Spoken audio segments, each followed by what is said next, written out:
এই ভিডিওতে আলোচনা করব এসএসসি 2021 বেসের পদার্থবিজ্ঞানে যে তৃতীয় অ্যাসাইনমেন্টটি আছে সেটা নিয়ে। এই অ্যাসাইনমেন্টটি করা হয়েছে মূলত তোমার পাঠ্য বইয়ের দ্বিতীয় এবং চতুর্থ অধ্যায় থেকে, এবং এখানে যে টপিকসটাকে প্রায়োরিটি দেওয়া হয়েছে সেটা হচ্ছে শক্তি রূপান্তর। আমরা জানি শক্তি সংরক্ষণশীলতার নীতি থেকে শক্তি সৃষ্টি বা বিনাশ নেই, শক্তি শুধুমাত্র এক অবস্থা থেকে অন্য অবস্থায় রূপান্তরিত হতে পারে। এই মহাবিশ্বে মোট শক্তির পরিমাণ নির্দিষ্ট এবং অপরিবর্তনীয়। আচ্ছা, কিন্তু শক্তি এক অবস্থা থেকে অন্য অবস্থায় রূপান্তর হতে পারে। তাহলে আমরা একটু উদ্দীপকটা যদি দেখি, তোমাদের পিডিএফ ফাইল অথবা প্রিন্টের যে কপি আছে সেখান থেকে দেখতে পারো যে 75 কেজি একটি পাথর 40 মিটার উঁচু থেকে ছেড়ে দেওয়া হলো। 75 কেজি একটা পাথর, ভর বিশিষ্ট একটা পাথর 40 মিটার উঁচু থেকে ছেড়ে দেওয়া হলো। এখন প্রথমে যে প্রশ্ন করা হলো সেটা হচ্ছে 40 মিটার উচ্চতায় বস্তুটির মোট শক্তি কত। তোমাদের বুঝার সুবিধার্থে আমি বলে রাখি, যেহেতু প্রশ্নটা এখানে উদ্দীপকটি এখানে বাংলায় করা আছে, তোমরা যথাসম্ভব চেষ্টা করবো বাংলায় নাম্বারগুলো ইউজ করার জন্য। যেহেতু আমরা ইংরেজিতে লেখা অভ্যস্ত, সেহেতু হয়তো ইংরেজি চলে আসতে পারে। আমি এখানে ভুল ত্রুটি এড়িয়ে যাওয়ার জন্য এবং দ্রুত করার জন্য, ভিডিওটা একটু শর্ট করার জন্য আমি ইংলিশ ব্যবহার করবো এখানে, তোমরা বাংলায় ব্যবহার করার চেষ্টা করবে। আমি ধরে নিচ্ছি এই জায়গায় একটা পাথর আছে এবং এই পাথরটা হচ্ছে 75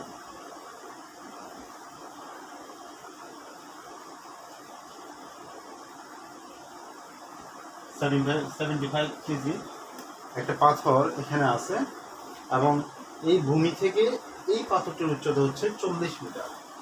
আমি ধরে নিচ্ছি 40 মিটার। এখন আমাদেরকে যে প্রশ্ন করলো 2 নম্বরের জন্য, সেটা হচ্ছে 40 মিটার উচ্চতায় বস্তুটির মোট শক্তি কত।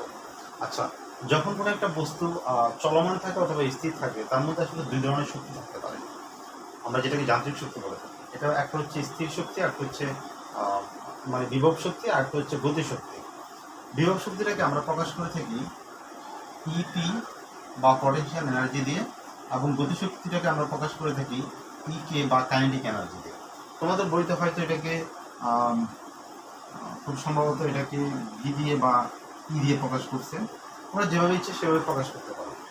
আচ্ছা, এখন ইপি এবং ইকি এর যে সাধারণ যে সূত্রটা আছে, সেই সূত্রটা যদি আমরা একটু দেখি, ইপি মানে হচ্ছে mg/s, আর এটা হচ্ছে হাফ mv²। আমি এই প্রশ্নের উত্তর শুরু করার আগে কিছু কনসেপ্ট একটু ক্লিয়ার করতে যাচ্ছি। এই দুটো সূত্র নিয়ে অনেকের সমস্যা হয়, এই এস নিয়ে বিশেষত। ইপি এবং ইকে, ইপি মানে হচ্ছে পটেনশিয়াল এনার্জি বা স্থির শক্তি বা বিভব শক্তি বা সঞ্চিত শক্তি। অর্থাৎ আমি যদি ধরে নিই যে আমাদের বিল্ডিংয়ের ছাদের উপর থেকে একটা ঢিল ফেলা হলো, তাহলে এই ঢিলটা যখন ছাদের উপর স্থির অবস্থায় আছে, তখন তার কোনো গতিশক্তি থাকে না, তার শুরু থাকে বিভব শক্তি। তার মানে তার পুরো শক্তিটা বিভব শক্তি রূপে সঞ্চিত থাকে। আর যখন এটাকে আমি ফেলে দিই, তখন তার বিভিন্ন মুহূর্তে বা বিভিন্ন অবস্থানের জন্য তার ইপিও থাকবে এবং ইকিও থাকবে। যখন একদম এটা ভূমিতে পড়ে যাবে, স্থির হয়ে যাবে, সেক্ষেত্রে তার কোনো গতিশক্তি থাকবে না, কিন্তু তার বিভব শক্তি থাকবে বা সঞ্চিত শক্তি থাকবে। আচ্ছা, এখন আমরা প্রশ্নে আসি। আমি যদি ক নিয়ে কথা বলি, প্রথম প্রশ্নটা,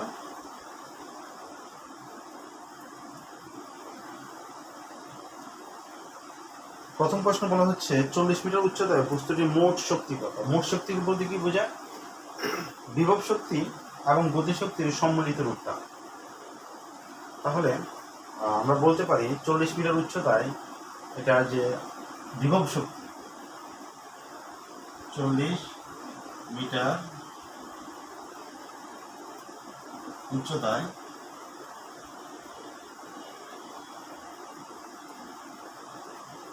বিভব শক্তি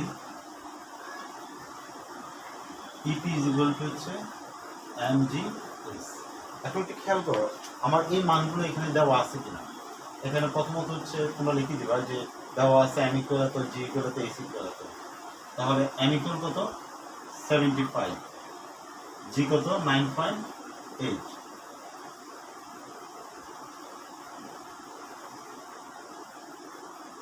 s এর মান কত?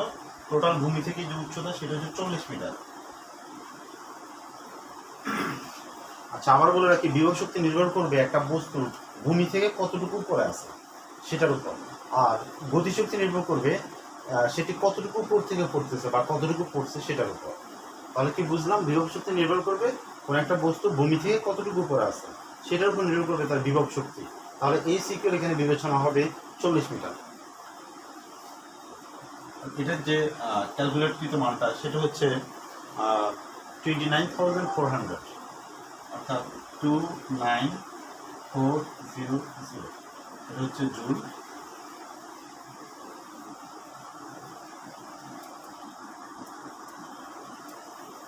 আচ্ছা, তারপর 40 মিটার উচ্চতায় তার গতিশক্তি কত? 40 মিটার উচ্চতায় গতিশক্তি EK is equal to half mv square। আচ্ছা, গতিশক্তি নির্ভর করবে কিসের উপর? তার ব্যাগের উপর। আমরা জানি যখন এটা 40 মিটার উচ্চতায় এই অবস্থানে থাকে তখন তার কোনো ব্যাগ থাকে না, অর্থাৎ এটা স্থিতিশীল অবস্থায় থাকে বা ব্যাগ শূন্য অবস্থায় থাকে। তাহলে এই পুরো মানটা আমরা কত পাচ্ছি? হাফ ইন্টু 75 ইন্টু 0, তার মানে হচ্ছে 0 জুল। তার মানে বোঝা গেল 40 মিটার উচ্চতা এটা যে মোট শক্তি, 40 মিটার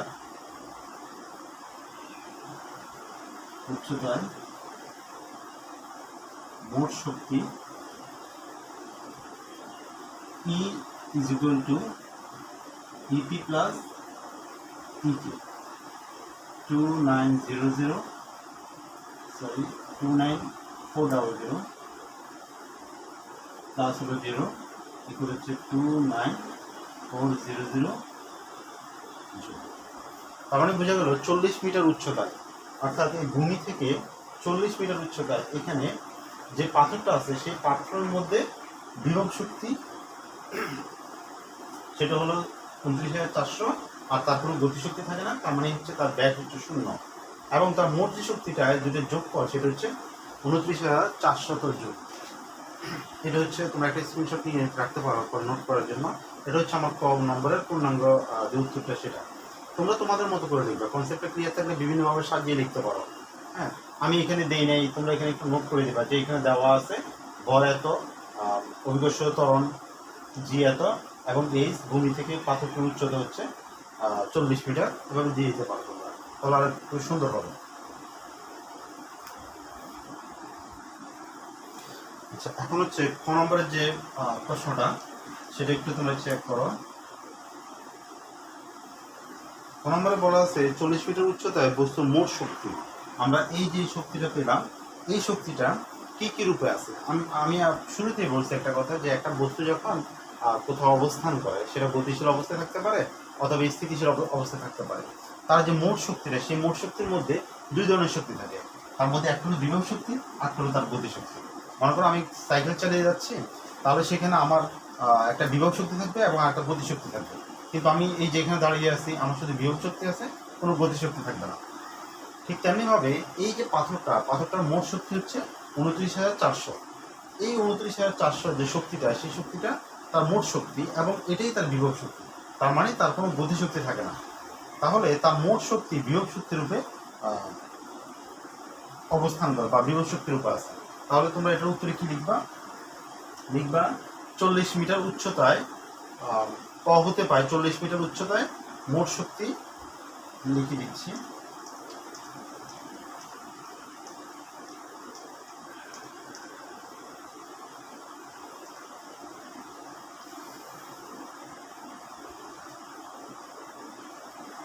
হতে পায়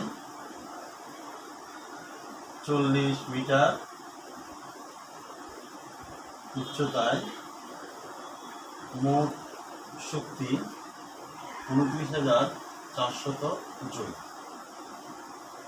তাহলে এবার লিখবা, সুতরাং 40 মিটার উচ্চতায় তার বিভব শক্তি কত? 29,400 জুল। সুতরাং 40 মিটার উচ্চতায় পাথরটির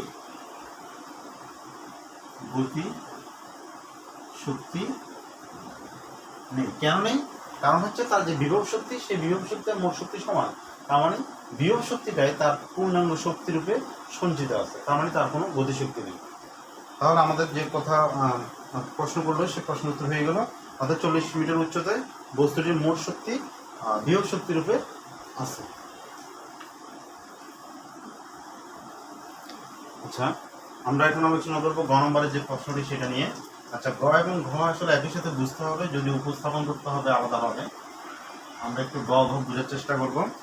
আমাদের গ নম্বরে যে কথাটা বলা আছে সেটা হচ্ছে বস্তুটি মুক্তভাবে পড়তে থাকলে, মুক্তভাবে কারণ অভিকর্ষজ বলের প্রভাবে যদি পড়তে থাকে, সেক্ষেত্রে প্রতি 10 মিটার অন্তর, মানে 10 মিটার পর পর বস্তুটির সময় গতিশক্তি এবং সময় বিভব শক্তি দুই ধরনের, অর্থাৎ সময়ের সাথে শক্তিটা কিভাবে থাকে, বিভব এবং গতিশক্তি রূপে।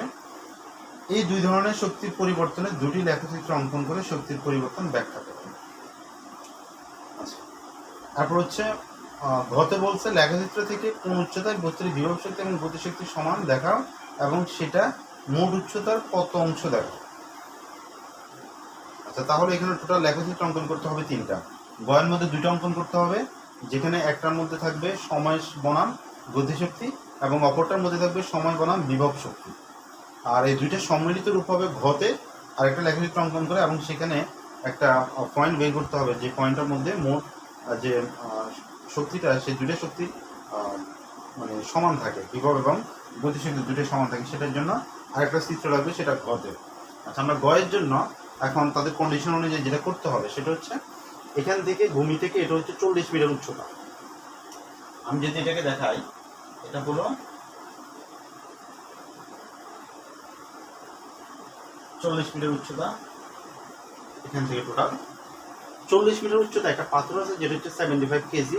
এখন এটা 10 মিটার করে নামবে, এবং নামার ফলে আমি এখানে যে জিনিসগুলো আনতে হবে সেটা হচ্ছে আমার যেহেতু সময়ের কথা বলছে, মনে করো আমি ধরে নিচ্ছি এই জায়গাটা হচ্ছে 10 মিটার নিচে, এই জায়গাটা আরো 10 মিটার নিচে, এই জায়গাটা আরো 10 মিটার নিচে, এটা হচ্ছে 0 অর্থাৎ ভূমিতে।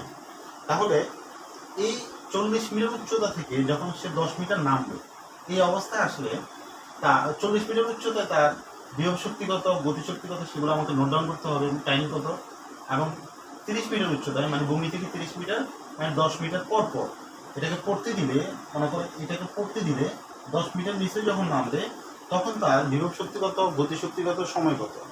আবার এখান থেকে পড়তে দিলে এখানে যখন আসবে 10 মিটার নিচে নামলে তখন তার ইপি, ইকে এবং হচ্ছে টাইম, অর্থাৎ বিভব শক্তি, গতিশক্তি এবং টাইম কত, এই জিনিসগুলোর হিসাব আমাকে রাখতে হবে, এবং রেখে আমাকে একটা গ্রাফ অঙ্কন করতে হবে, 2টা গ্রাফ, যেখানে একটাতে থাকবে সময়ের সাথে গতিশক্তির সম্পর্ক আর একটাতে থাকবে সময়ের সাথে বিভব শক্তির সম্পর্ক। তাহলে আমি শুরু করতেছি। প্রথমে আমি ধরে নিচ্ছি 40 মিটার উচ্চতা, 40 মিটার উচ্চতায় বিভব শক্তি, 40 মিটার উচ্চতায় বিভব শক্তি কত হবে?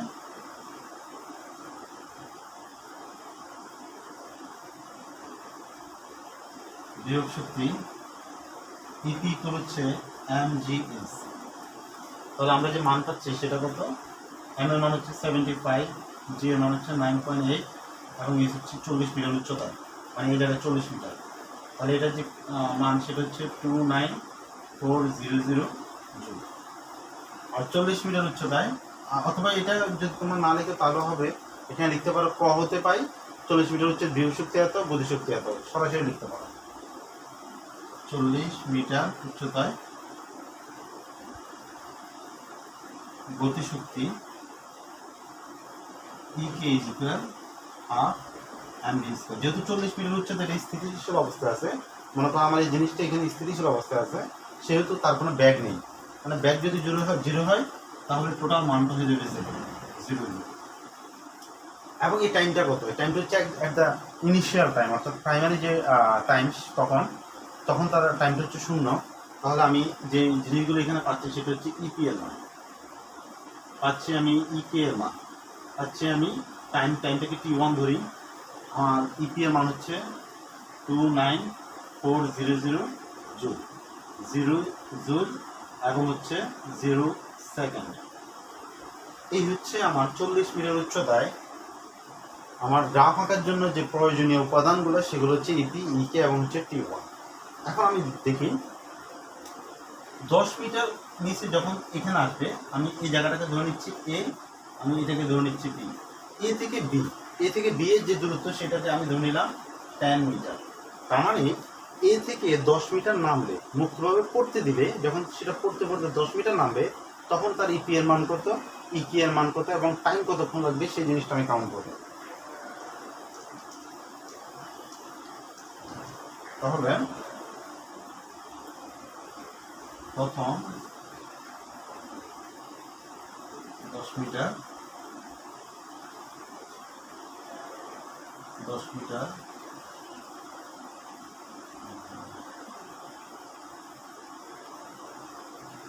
প্রথম 10 মিটার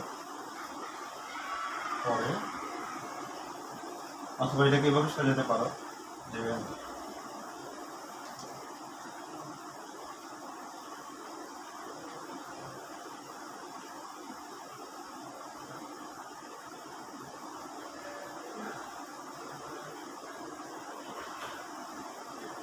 বি অবস্থানে তার বিভব শক্তি মানে ইপি এর মান হচ্ছে mgs। আচ্ছা 10 মিটার নিচে যদি সে নামে তাহলে ভূমি থেকে তার উচ্চতা কত, 30।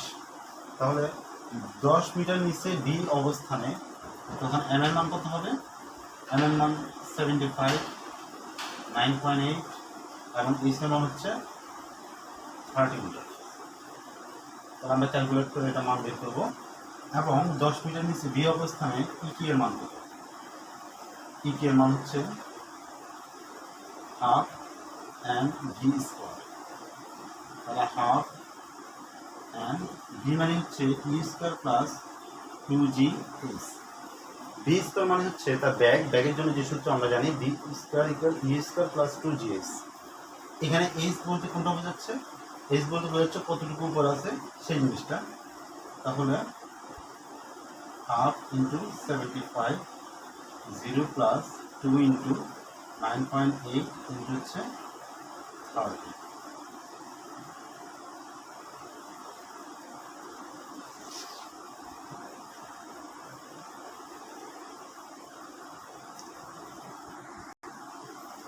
দুঃখিত, আমাদের এই বুঝছে এই এইচ বলতে কোন এইচটাকে বোঝাচ্ছে, যখন কোনো ব্যাগ আসবে, ব্যাগের ক্ষেত্রে ডিপেন্ড করবে সেটা কতটুকু উপর আছে সেটার উপর না, সেটা কতটুকু উপর থেকে পড়ছে। অর্থাৎ যেহেতু আমরা এই জায়গাতে এসে তার ব্যাগ কত সেটা বের করতে যাচ্ছি, সুতরাং বি অবস্থানে আসার আগে কত অতিক্রম করছে, 10 মিটার।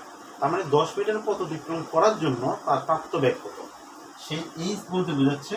এখানে এইচ না দিয়ে এক্স দিতে পারো, অর্থাৎ 2gx ইউজ করতে পারো, যেখানে x ইকুয়াল 10 দিতে পারো আমরা। তাহলে এই মানটা আর কি আমরা এভাবে লিখতে পারি 2gx এবং এখানে দিতে পারি 10। তাহলে E K equal half M V square, V square equal হচ্ছে E square plus 2gx। X বলতে বোঝাচ্ছে এটা 10 মিটার পথ অতিক্রম করার পর তার প্রাপ্ত যে ব্যাগ, সেই ব্যাগটা আমরা বের করলাম এটা। তাহলে আমাদের এই ক্যালকুলেট থেকে মানটা আসতেছে 7350। তোমরা তারপর ক্যালকুলেট করে দেখবা, হয়তো আমার ভুল হতে পারে অনেক সময়। 22,050, এখানে হচ্ছে 22,000 জুল। আচ্ছা এটা গেল 40 মিটার উচ্চতা থেকে যখন সে 10 মিটার অতিক্রম করে বি অবস্থানে আসলো তখন আমরা এই মানগুলো পাচ্ছি। এবং টাইম কত হবে, টাইমের জন্য আমরা যে কাজটা করতে পারি সেটা হলো, আমি এগুলো একটু নোট ডাউন করে ফেলি।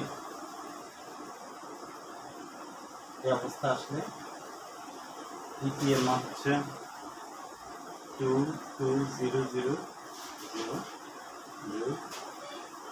ইপি হচ্ছে 7350 জুল এবং T2 দেখবেন। অর্থাৎ তার 10 মিটার পথ অতিক্রম করতে তার সময় কতক্ষণ লাগছে সেই সময়টা আমরা বের করব।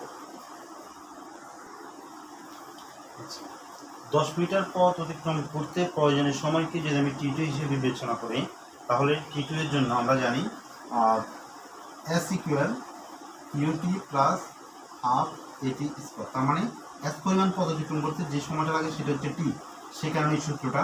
ঠিক তেমনিভাবে ওই এসকে আমরা এক্স ধরে নিচ্ছি, যেহেতু আমরা ধরে নিলাম যে এ থেকে বি অবস্থানে আসতে তাকে এক্স অর্থাৎ 10 মিটার পথ অতিক্রম করতে হয়। তার মানে 10 মিটার পথ অতিক্রম করতে তার প্রয়োজনের সঙ্গে যদি টি টু বিবেচনা করি তাহলে X equal U T two plus half G T two square. আচ্ছা, এই 10 মিটার আসতে তার ইনিশিয়াল টাইমে তার আদিবেগ কত ছিল? 0। তাহলে আমরা এটাকে লিখতে পারি 0 plus half G T two square, বা আমরা এখান থেকে পাচ্ছি G T two square is equal 2x, বা টি টু স্কোয়ার ইকুয়াল হচ্ছে 2x ডিভাইডেড জি। তাহলে এখন যদি আমরা স্কোয়ার কি সরাতে চাই তাহলে বর্গমূল করতে হবে। তাহলে এটার মান পাচ্ছি আমরা 2 ইন্টু 10 ডিভাইডেড 9.8 ইকুয়াল টু হচ্ছে 1.43 তার মানে বোঝা গেল এই অবস্থান থেকে বি অবস্থানে যখন আসলো তখন তার বিভব শক্তি হচ্ছে 22,000, গতিশক্তি হচ্ছে 7,350, এবং এ থেকে বিতে আসতে সময় লাগছে 1.43 সেকেন্ড। 1.43 সেকেন্ড। এখন আমরা কাউন্ট করবো বি অবস্থান থেকে এই সি অবস্থানে আসতে, সি অবস্থান অর্থাৎ আরো 10 মিটার যখন নামবে তখনকার পরিস্থিতি।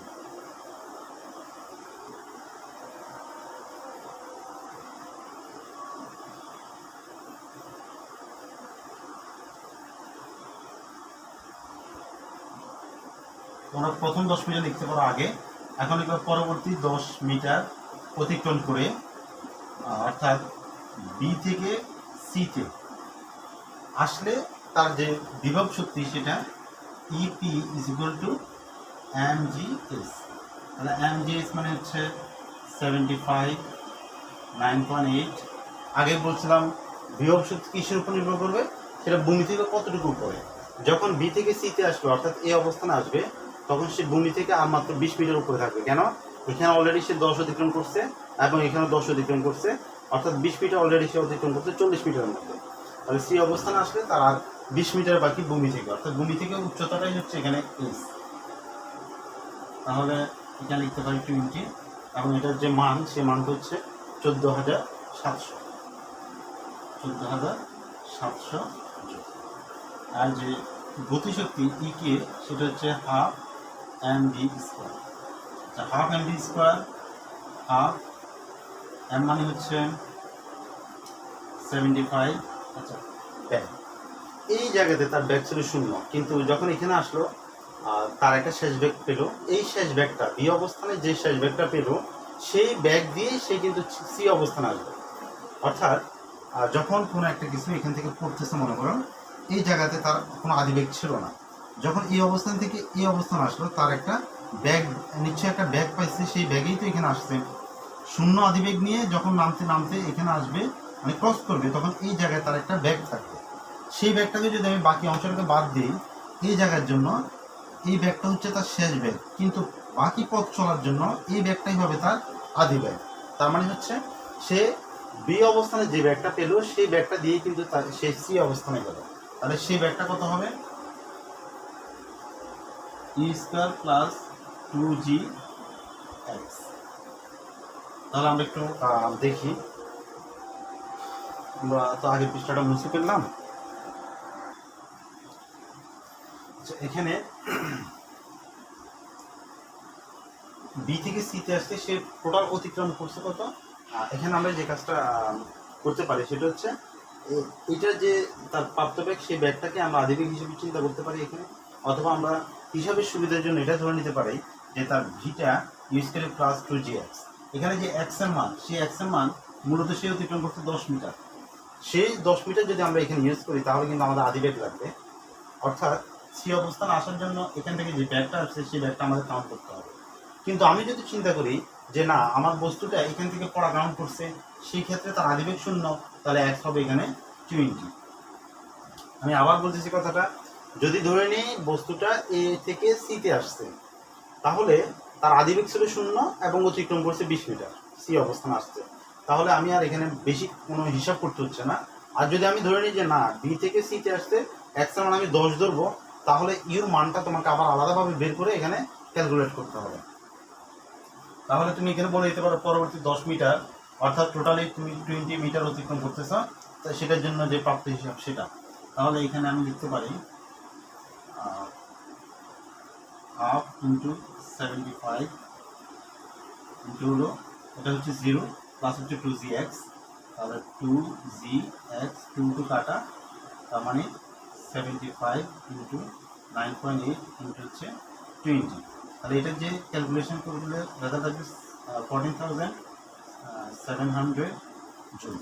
তার মানে বোঝা গেল 20 মিটার এই জায়গাতে আসলে আমার গতিশক্তি এবং দৃঢ়শক্তি দুটোই সমান হচ্ছে। ঘ নম্বরে যেটা প্রশ্ন করছে সেটার এমনিতে উত্তর, যদিও ডাটা দিয়ে এটাকে উপস্থাপন করতে হবে পরবর্তীতে।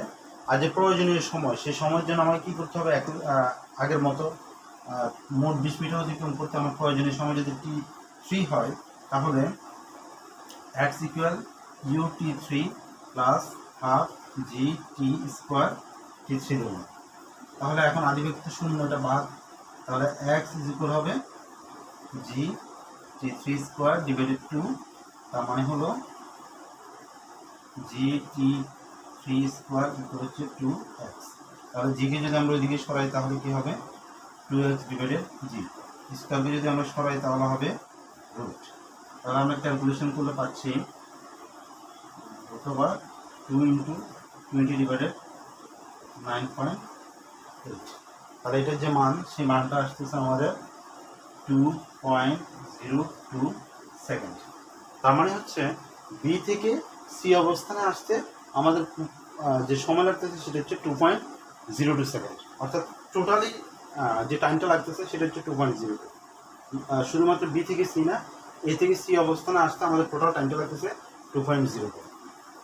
এখন আমরা হিসাব করবো সি থেকে ডি অবস্থানে আসলে কি হবে।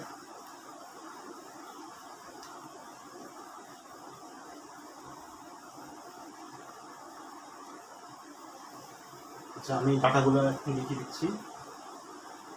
ইপি এর মান পেয়েছি 14,700 জুল, ইপি এর মান পেলাম 14,700 জুল, এবং T3 এর মান পেলাম আমরা 2.02 সেকেন্ড। এখন আমরা ডি এর জন্য কাউন্ট করবো, অর্থাৎ আরও 10 মিটার সে নিচে নামলে আমরা কি পাচ্ছি সেই জিনিসটা আমরা কাউন্ট করবো। তাহলে আমরা পাচ্ছি ডি অবস্থানে, আচ্ছা ডি অবস্থানে সে টোটাল পথ অতিক্রম করছে 30 মিটার। ডি অবস্থানে সে 30 মিটার পথ অতিক্রম করছে, আর ভূমি থেকে তার সে কতটুকু উপরে আছে, 10 মিটার উপরে আছে। তাহলে সেই জায়গাতে যদি আমি ইপি বের করি, E P equal mgh 75 9.8, potential energy depend করে ভূমি থেকে কতটুকু উপর আছে, তার মানে হচ্ছে 10 মিটার, হচ্ছে 10। তাহলে আমার যে মানটা, সে মানটা আসতেছে 7350 জুল, এই মানটা আসতেছে। এবং এখানে আমার ইকি এর মান কত হবে, ইকি ইকুয়াল হচ্ছে হাফ এম জি স্কোয়ার, তার মানে হচ্ছে half into M, G square মানে হচ্ছে স্কোয়ার প্লাস 2gx। এই ক্ষেত্রে এক্স এর মান কত হবে, টোটালি 30 মিটার। তাহলে আমরা যদি মান বসাই হাফ ইন্টু এম ইন্টু হচ্ছে 2gx, এটা কাটলে mgx, তার মানে হচ্ছে 75 ইন্টু 9.8 ইন্টু হচ্ছে 30 মিটার। তার মানে টোটালি ক্যালকুলেট করলে আমাদের রেজাল্ট আসতেছে 22050। 22050 আরেকটু ক্যালকুলেশন করে দেখি। তাহলে আমাদের এই মানটা আসবে 22050।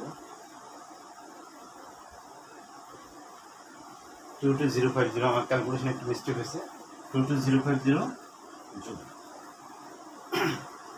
তাহলে আমি ইপি পেলাম, ইকে পেলাম। তাহলে T3 কি T4, এখন প্রয়োজনীয় সময় হচ্ছে T4। তাহলে T4 আমার কত আসবে, T4 আসবে হচ্ছে আগের সূত্র অনুযায়ী, তার মানে হচ্ছে 2x ডিভাইডেড জি। তাহলে √2 ইন্টু হচ্ছে এক বলতে বোঝাচ্ছে টোটালি 30 মিটার, এবার হচ্ছে 9.8 ইকুয়ালস টু হচ্ছে 2.47 সেকেন্ড। অর্থাৎ এটা ডি অবস্থানে যখন আসবে তখন টাইম লাগবে হচ্ছে 2.47 সেকেন্ড, এবং এই অবস্থায় এসে তার ইপি এবং ইকে এর মানটা হচ্ছে ইপি ইকুয়াল 7350, ইকে ইকুয়াল 22050, এবং টি5 ইকুয়াল হচ্ছে 2.47। এই হচ্ছে ডি অবস্থানে অবস্থা। আরও 10 মিটার যদি নামে, অর্থাৎ যদি ভূমিতে চলে আসে গ্রাউন্ডে, তাহলে অবস্থা কি হবে?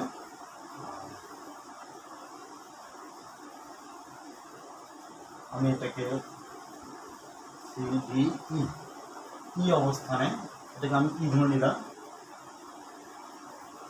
তাহলে ই অবস্থানে আসলে তার টোটালি অতিক্রম করতে হচ্ছে 40 মিটার।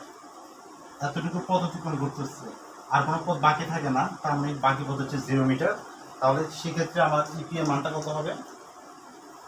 75 ইন্টু হচ্ছে 9.8 ইন্টু টোটালি 0। তার মানে হচ্ছে বিভব শক্তি ডিপেন্ড করবে ভূমি থেকে কত উপরে আছে। যেহেতু এটা ভূমিতেই আছে, তার মানে এস এর মান হচ্ছে 0 এবং তার কোনো বিভব শক্তি থাকে না, তার মানে বিভব শক্তি হচ্ছে 0। তাহলে গতিশক্তির জন্য কি হবে? সব কিছু ওকে, এমজি এক্স এর জায়গায় 40 ইউজ করবো আমরা। তাহলে আমাদের যে মানটা আসতেছে সেটা হচ্ছে 29400, ইকে এর মান হচ্ছে 29400 জুল, এবং আমাদের যে টাইমটা লাগতেছে সেটা টাইমটা হচ্ছে 40 মিটারের জন্য 2.85 সেকেন্ড। এই হচ্ছে অবস্থা। অর্থাৎ ডি অবস্থা, এ থেকে ই অবস্থানে আসতে আমার টাইম লাগবে 2.85 সেকেন্ড, এবং এখানে ই অবস্থানে আসলে তার গতিশক্তি থাকবে কিন্তু তার কোনো বিভব শক্তি থাকবে না। সেই বিভব শক্তি হচ্ছে 0 এবং গতিশক্তি হচ্ছে 29400। ওকে, এই হলো আমার প্রাপ্ত ডাটা। এই ডাটাগুলো আমি একটু নোট করে রাখি। আমার ইপি এর মান হচ্ছে 0, ইকে হচ্ছে 29400, এবং টি5 হচ্ছে 2.85 সেকেন্ড। এই ডাটাগুলো এখন কত হচ্ছে, এগুলো তোমার গ্রাফে কীভাবে বসাবো? আমি একটু গ্রাফে বসানোর প্রশ্নটা বলে দিই। এখানে কিছু মানে একটু ঝামেলা দেখা যাচ্ছে। কীরকম? সময়ের যে পরিবর্তনটা হয় 0 থেকে 1.43, তারপর 2.02, 2.47, 2.85, এটার মধ্যে কোনো সিমিলারিটি নাই, নির্দিষ্ট কোনো রেঞ্জ নাই বা ডিফারেন্স নাই, একবার এক এক রকম ডিফারেন্স। কিন্তু ইপি এবং ইকে এর মধ্যে সুন্দর একটা মিল আছে। যেমন এখানে 29.400, এখানেও 29.400। এভাবে যখন এটা 22,050 তখন 7,350, মানে এটা 3 গুণ, এরকম একটা মিল আছে, কিন্তু সময়ের মধ্যে কোনো মিল নেই। তাহলে তোমরা কী করতে পারো? তোমরা যে কাজটা করবা সেটা হচ্ছে তোমাদের গ্রাফ পেপারে 1.43 বসাবো। এটা কী করবা? 10 দিয়ে গুণ করবা। 10 দিয়ে গুণ করলে কত হচ্ছে? 10.43। তার মানে হচ্ছে 10 গড় পরে গিয়ে টি এর মানটাকে ধরবা, 10.5-এর কাছাকাছি টি এর মানটাকে ধরবা। তারপর আমি দেখাই দিচ্ছি, ভিডিওটা পজ করতেছি, আমি গ্রাফটা একটু এঁকে তারপর দেখাবো। আচ্ছা, তোমরা বোর্ডে দেখতে পাচ্ছ, এই পাশে হচ্ছে আমার ডাটাগুলা, এখানে ডাটাগুলো আছে। আর এখানে আমি একটা গ্রাফ আঁকলাম। এই গ্রাফটাতে আমি দেখালাম যে 1 থেকে 29 পর্যন্ত আমি নাম্বারিং করছি। যেহেতু আমার বোর্ডটা ছোটো না, আরও বড় করে দেখাতাম। এর বেশি আসলে লাগবে না। কেন লাগবে না? কারণ হচ্ছে আমাদের টি5টা হচ্ছে সবচেয়ে বেশি সময়, এবং টি5-এর মানটা হচ্ছে 2.85। 2.85কে যদি আমি 10 দ্বারা গুণ করি তাহলে 28.5। কেন 10 দ্বারা গুণ করতেছি? তোমাদের যে চক কাগজ, সেই চক কাগজে যে একটা বর্গ বাহু থাকে, সেই একটা বর্গ বাহুকে আমি খুবই কম ধরতেছি। অর্থাৎ আমার এখানে যে মান 1, এই একটাকে আমি 10 গুণ ধরতেছি। অর্থাৎ 10 বর্গ বাহু ইকুয়াল হচ্ছে 1 একক। তোমরা কি লিখবা? এখানে বুঝার সুবিধার্থে বলে দিতে পারো যে 10 বর্গ বাহু ইজ ইকুয়াল 1 একক। অর্থাৎ 10টা গড়, মানে 1 থেকে 10 পর্যন্ত হলে আমি মানটা ধরতেছি 1। অর্থাৎ 1.43 কথার অর্থ হচ্ছে আমি 14টা গড়কে ধরতেছি। অর্থাৎ এভাবে এই 14 সামথিং মানে 3 নাকি সেই জায়গাতে আসলে আমি এটাকে ধরতেছি 1.43, যাতে করে আমার গ্রাফটা একটু সুন্দর হয় এবং হিসাবের সুবিধার্থে আমি এই কাজটা করছি। তাহলে এই দিক বরাবর হলো আমার সময়, আর এই দিক বরাবর হলো গতিশক্তি অথবা বিভব শক্তি, যেটাই বিবেচনা করো। তাহলে প্রথম যে গ্রাফটা দেখাবা, যদি গ, আমার এই উত্তরটা কিন্তু আসলে গ নিয়ে গ এর মধ্যে এটা হলো ওয়াই অক্ষ আর এটা হলো এক্স অক্ষ। গ এর মধ্যে প্রথম যে লেখচিত্র, সেই লেখচিত্রটার কথা বলতেছি। প্রথম লেখচিত্রটা বলা হয়েছে সময় বনাম গতিশক্তি নিয়ে। তাহলে সময় এবং গতিশক্তির কথা বিবেচনা করো। প্রথমে আমার সময়গত t1 = 0 এবং গতিশক্তি হচ্ছে 0। তার মানে টি এর মান হচ্ছে 0 এবং গতিশক্তি 0। তার মানে এই জায়গাতে আমি একটা পয়েন্ট পাচ্ছি, এই জায়গাতে আমি একটা পয়েন্ট পাচ্ছি। তারপর হচ্ছে এখানে t2 এর মান হচ্ছে 1.43। আমি জানি কি 1.43 কে আমি 10 দ্বারা গুণ করলে আমি 14.3 পাচ্ছি। তার মানে এটাকে আমি সময় ধরে নেব, যেহেতু 10 বর্গ বাহু = 1 একক। তাহলে 14.3 আমি ধরে নিচ্ছি এই জায়গাটাতে। এই জায়গাটাতে এটাতে পয়েন্ট করবো না, কারণ এটা সময় এবং এটার সমন্বয়ে একটা পয়েন্ট করতে হবে। এখন এটা বরাবর মান কত? ইকে এর মান হচ্ছে 7350। তাহলে 7350 কোনটা? এটা এ বরাবর আসবে এই জায়গাতে। আমি একটা আনুমানিক হিসাব ধরে নিচ্ছি যে এটা বরাবর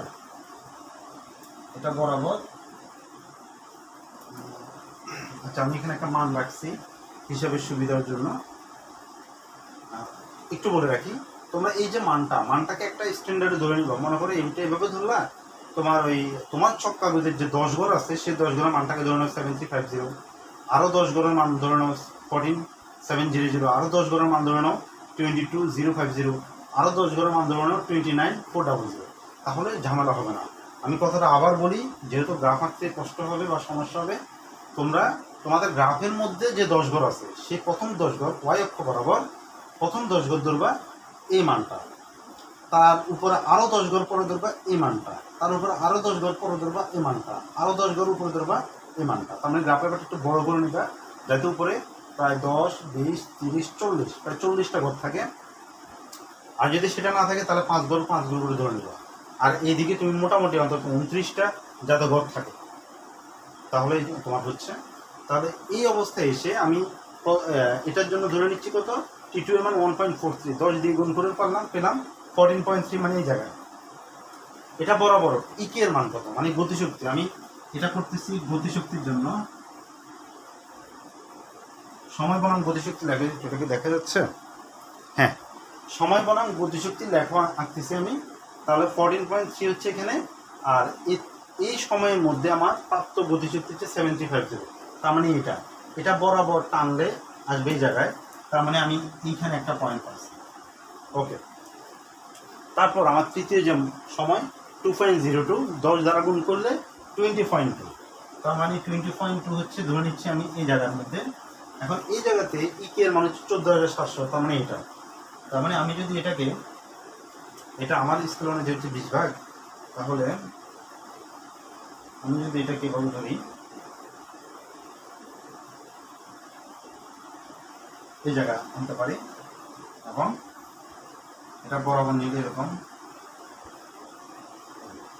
তার মানে এই জায়গা পেলাম। এটা হলো আমার আরেকটা বিন্দু। এরপর হচ্ছে T4 এর জন্য, T5 এর জন্য হচ্ছে 2.47, মানে 24.7 মানে এই জায়গায়। তাহলে এটাকে আমি উঠাবো কত? মান হচ্ছে 22050। তার মানে এটা এভাবে আসবে।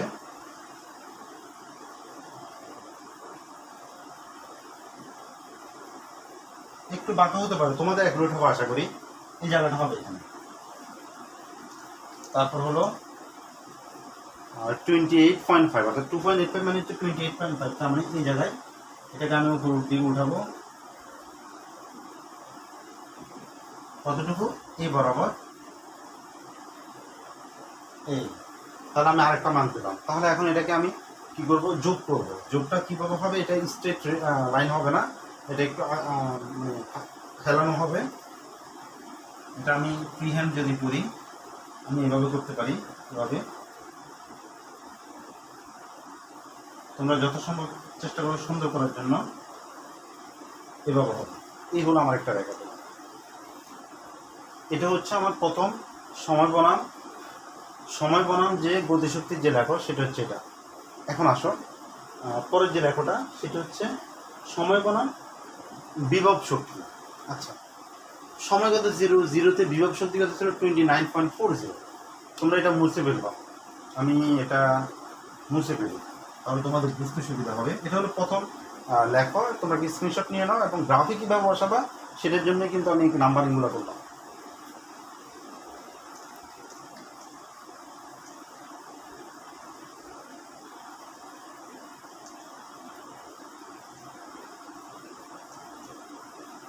এই এখন দেখো সময় হচ্ছে 0, বিভব শক্তি হচ্ছে 29। এটা হচ্ছে বিভব শক্তি, সময় বনাম বিভব শক্তি দেখো। তাহলে সময় হচ্ছে 0 এবং যে বিভব শক্তি সেটা হচ্ছে 29400। মানে সময় 0-তে এই জায়গাতে একটা বিন্দু, অর্থাৎ সময় নাই কিন্তু তখন তার গতিশক্তি ছিল কত 29,400। এটা হচ্ছে আমার প্রথম বিন্দু। দ্বিতীয়ত 14.3 ধরতেছি আমি। কেন ধরতেছি এটা আগে বলে ফেললাম। 14.3 হচ্ছে এ বরাবর মান হচ্ছে কত, ইপি এর মান হচ্ছে 22,050। তাহলে 22,050 আমি এটাকে এভাবে ধরি।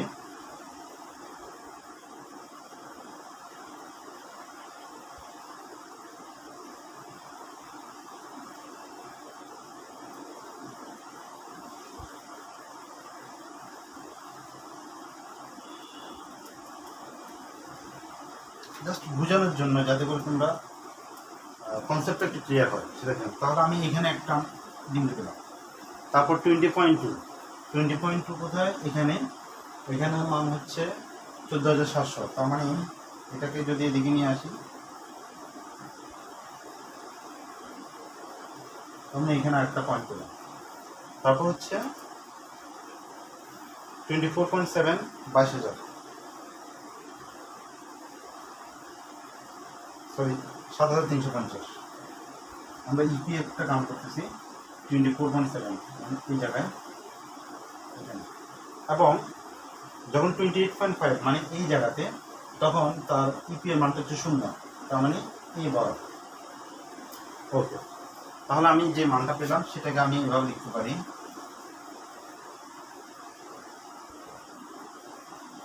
এভাবে দিতে পারো, তোমরা একটু সুন্দর করে দিবে, যেহেতু আমার একটু আঁকা বাঁকা হয়েছে, বিন্দুগুলো একদম পারফেক্ট হয় নাই আমার। আমি যেহেতু আমার স্পেলটাও দুর্বল বোর্ডের হিসাবে, তোমরা সুন্দর করে করবা তাহলে এরকম পাচ্ছি। আচ্ছা, এটা হলো আমার দ্বিতীয় যে লেখাটা সেটা, এবং এটা হচ্ছে সময় বনাম বিভব শক্তির লেখ। তাহলে সময় বনাম গতিশক্তির লেখাটা হচ্ছে মূল বিন্দু থেকে মূল বিন্দুগামী, আর সময় বনাম বিভব শক্তিটা হচ্ছে মূল বিন্দুগামী না, এভাবে আসছে। তাহলে মূল বিন্দুগামী যেটা ছিল সেটার পয়েন্টে ছিল প্রথমটা এটা। আচ্ছা, ঘ নম্বরের জন্য আমি কথা বলতেছি এখন।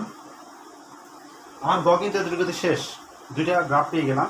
এবার ঘয়ের জন্য আমাদের যে প্রশ্ন করছে, লেখচিত্র থেকে কোন উচ্চতায় বস্তুর বিভব শক্তি এবং গতিশক্তি সমান দেখা, এবং সেটা মোট উচ্চতার কত অংশ। তাহলে নতুন করে আরেকটা গ্রাফ আনবো। এই গ্রাফের মধ্যে সময়ের সাথে বিভব শক্তিও না গতিশক্তি না, বলবো যে শক্তি, টোটাল যে শক্তি সেই শক্তি লেখো। তাহলে এখানে বিভবও থাকবে গতিও থাকবে। তাহলে এখানে একটা তো এভাবে আঁকবা, আবার আরেকটা এরকম এরকম এরকম, তারপরে গিয়ে সম্ভবত এরকম কিছু একটা হয়, আমার অ্যাকুরেট মনে নাই, এরকমই হবে এভাবে। তাহলে দেখো, যখন বিভব শক্তি এবং গতিশক্তি সমন্বয় করে যে চিত্রটা আঁকলাম, এটা দেখা যাচ্ছে এই জায়গাটাতে ছেদ করতেছে। তার মানে হচ্ছে বিভব শক্তি এবং গতিশক্তি এই জায়গাতেই সমান, এবং এই জায়গাটা কোথায়, এই জায়গাটা হচ্ছে মূলত এইখানে। এই যে বিভব শক্তি গতিশক্তি দুটোই সমান, এবং এই উচ্চতাটা হচ্ছে মানে দূরত্বটা হচ্ছে যখন সে 20 মিটার নামে বা 20 মিটার অতিক্রম করে, তখন তার মানে ভূমি থেকেও সে 20 মিটার উপরে থাকে তখন। তাহলে তারা প্রশ্ন করছে যে লেখচিত্র থেকে কোন উচ্চতায় বস্তুর বিভব শক্তি এবং গতিশক্তি সমান দেখাও। তাহলে লেখচিত্র থেকে 20 মিটার উচ্চতায় বিভব শক্তি এবং গতিশক্তি সমান, তোমরা এটা বিস্তারিত বলে দিবা। এভাবে বলে দিবা যে এক্স প্রাইম ওয়াই প্রাইম অক্ষ বরাবর বিভব শক্তি এবং গতিশক্তি এবং সময়ের সমন্বয়ে প্রাপ্ত তথ্য হতে আমরা এই গ্রাফটি অঙ্কন করে দেখতে পাই যে সেটা, এটা একটা নাম দিবা, মনে করো আমি এখানে সি দিলাম, এটার নাম দিবা সি বিন্দুতে বিভব শক্তি এবং গতিশক্তি সমান, এবং সি বিন্দু উচ্চতা হচ্ছে কত 20 মিটার, তার মানে 20 মিটার উচ্চতায় সি বিন্দুতে বা 20 মিটার উচ্চতায় বিভব শক্তি এবং গতিশক্তির মান সমান। এখন যদি